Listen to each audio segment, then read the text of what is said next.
With a growing older population, there is a challenge to ensure that older people stay fitter and healthier for longer. Researchers at Glasgow Caledonian University are developing new ways to monitor the well-being of the older community, including the Fitness MOT, which also involves GCU students. It's a novel kind of set of tests that we can put older people through to really kind of test their function, which are things that they need for everyday life to stay independent, which obviously is really important. So the tests are not too onerous, they're also quite good fun and they're quite interesting, and what we hope to do today is to try and raise their awareness of how important it is to stay active and fit, to maintain their independence and also to have good quality of life. Can we break long periods of sitting behaviour, which is quite common in older age? Are we able to find ways to motivate older people to take part in activity or specific exercise for medical conditions? But then there's the big public health issue. Many people don't have these conditions yet, but we need to preempt them. And so it's how we engage with older people to appreciate the need to stay active and all the components of fitness they need to do that.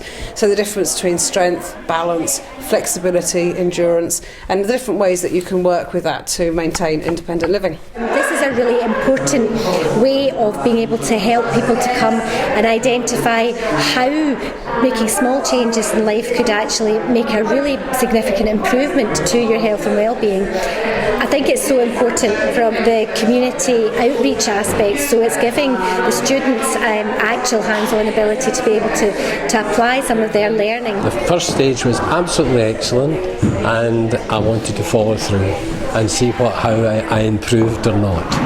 It's a good way to find out how fit I am. I didn't think I'm a wee bit fitter than I thought I was actually. It's not too bad.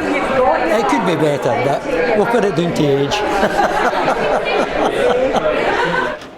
As well as the Fitness MOT, researchers at GCU are looking into monitoring the sitting behaviour of the older community.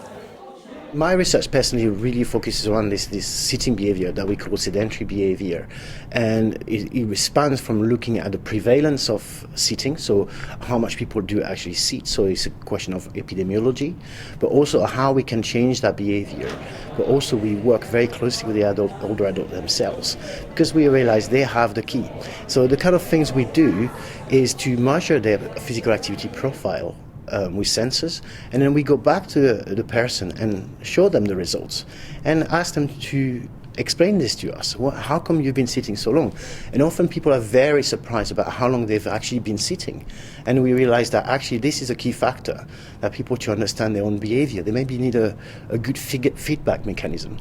So there's one way we are working is actually to harness the power of these physical activity monitors, kind of devices we can buy on the market, to actually try to get people to understand their own sitting behaviour and modify it as such. What we do know is if we do nothing, we will have a huge burden, if you like, within the NHS and care services and social care. So unless we do something about changing physical activity levels and falls rates in older adults, the whole, every healthcare system is going to be swamped.